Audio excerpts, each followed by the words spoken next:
Ya, pemirsa, kita ke informasi fenomena sound horeg yang terus menjadi polemik di tengah masyarakat. Pondok Pesantren Besuk Jawa Timur menyatakan penggunaan sound horeg haram hukumnya. MUI Jatim yang mendukung fatwa tersebut masih melakukan kajian melalui Komisi Fatwa. Sedangkan Wagub Jatim Emil Dardak berjanji akan memberikan solusi terkait fenomena sound horeg. Sehingga disebut dengan sound horeg, bukan sound system. Kalau begitu maka hukumnya lepas dari tafsir ini sudah. Dimanapun tempatnya dilaksanakan, mengganggu atau tidak mengganggu, maka hukumnya adalah ada atau tidak. Pondok Pesantren Besuk Kabupaten Pasuruan, Jawa Timur menyatakan penggunaan sound horeg haram hukumnya.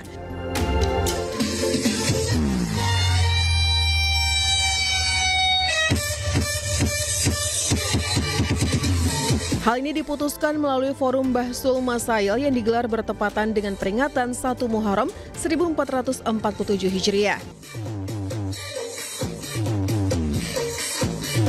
Pengasuh Ponpes Besuk Kyai Haji Muhibul Aman Ali menyampaikan keputusan ini diambil bukan semata karena bisingnya suara, tetapi karena konteks dan dampak sosial yang melekat pada praktik sound horeg.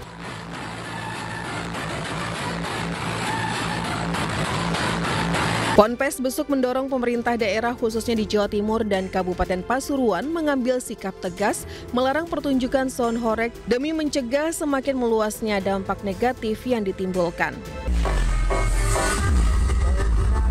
Tontonan sound horeg itu, maka kita putuskan ini adalah haram.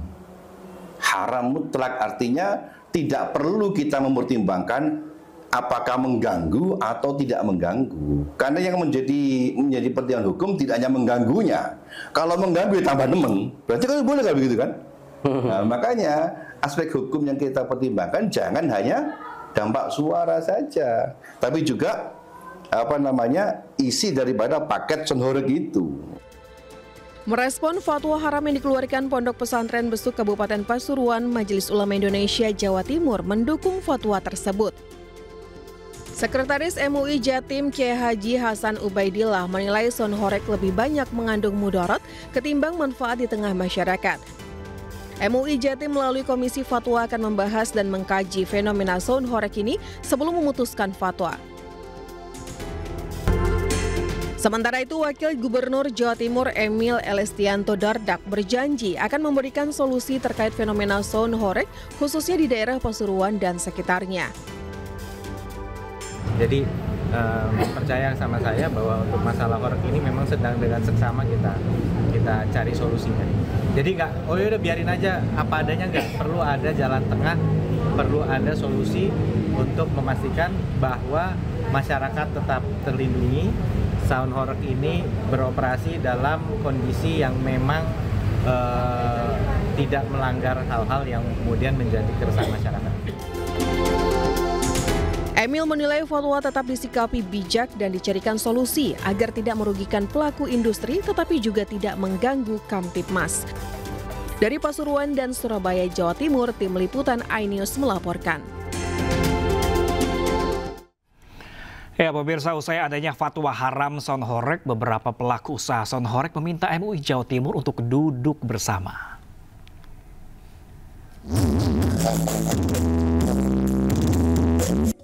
Di tengah pro dan kontra sound horeg di masyarakat, khususnya di Kabupaten Malang. Seperti di Desa Sukonolo, Bulu Lawang ini, hampir seluruh sudut dusun berlomba-lomba mendatangkan set sound horeg untuk meramaikan kegiatan desa. Sound horeg salah satu hiburan yang digemari dan ditunggu-tunggu masyarakat. Bahkan kehadiran sound horeg mampu menghidupkan ekonomi masyarakat, mulai dari harga tiket masuk dan UMKM kuliner masyarakat. Sound horeg yang sudah ada sejak beberapa tahun terakhir kini menjadi perbincangan kembali setelah munculnya fatwa haram dari ulama-ulama se-Jawa Timur karena dianggap lebih banyak mudorotnya daripada manfaat. Menurut David Blizzard, Ketua Sound Horeg Malang Bersatu, soal mudorot adalah persepsi, sehingga seharusnya MUI Jawa Timur mengajak para pelaku bisnis sound horeg duduk bersama. Cuman kalau menurut saya, ya setidaknya kita harus duduk bersama dulu supaya kita bisa menentukan hasilnya nanti. Kalau cuma sepihak langsung dibilang fatwanya haram tentang sound horeg, saya pikir ya kurang setuju lah. Karena perekonomian dengan adanya kegiatan sound horeg ini juga tambah maju lagi, UMKM juga tambah maju, terus juga banyak muatan sosial yang ada dalam kegiatan sound horeg ini. Sementara di Blitar, Jawa Timur, adanya fatwa haram pada sound horeg dari Majelis Ulama Indonesia se-Jawa Timur juga mendapatkan tanggapan dari pelaku usaha sound horeg. Pelaku usaha menilai fatwa ini perlu dikaji kembali. Adanya fatwa ini dinilai membuat Indonesia kian sulit untuk menjadi negara maju dan berkembang. Permasalahan haramnya itu letaknya di mana? Saya rasa kalau cuma sound aja ya cuma gara-gara bunyi haram ya nggak bisa lah, harus ditinjau kembali gara-gara haram itu apa di belakangnya ada yang negatif kayak seperti dancer, mabuk-mabukan itu nggak apa-apa lah haram. Tapi kalau saya rasa kalau sound system diharamkan saya nggak setuju. Para pelaku usaha sound horeg berharap ada kebijaksanaan dalam memutuskan kebijakan, apalagi untuk aktivitas yang memberi lapangan pekerjaan. Dari Blitar dan Malang, Jawa Timur, Tim Liputan iNews melaporkan. Ya pemirsa, masih di iNews yang bersama saya Pram Senjaya. Presiden ke-7 RI Joko Widodo asik bermain kendaraan bermotor roda 4 ATV di pantai bersama keluarga dan juga cucunya. Keseruan Jokowi keluarga diunggah di akun media sosialnya.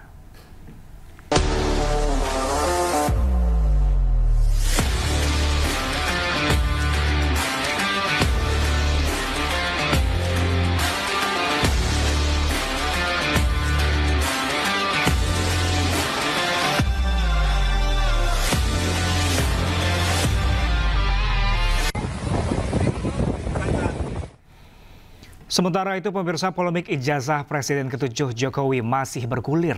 Sejumlah pihak menyebut pernah melihat langsung ijazah tersebut, sedangkan Jokowi menyebut hanya akan menunjukkan ijazahnya di pengadilan.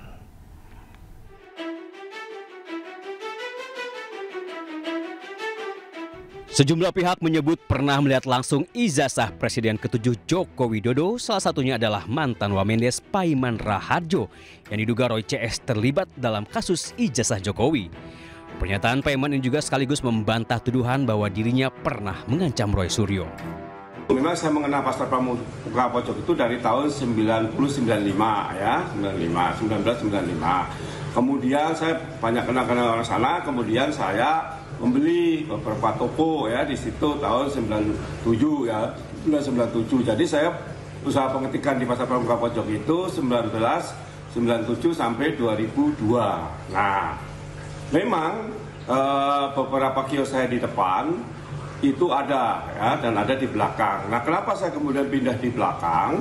Ya karena saya saat itu butuh modal untuk usaha lain, sehingga kios-kios saya yang di depan itu saya jual. Mengapa yang saya jual di depan? Karena harganya lebih tinggi, sehingga bisa untuk modal usaha yang lain gitu. Nah, kalau orang mengatakan saya masih ada di Pasar Pramuka Pojok sampai 2017, itu fitnah dan tidak benar ya.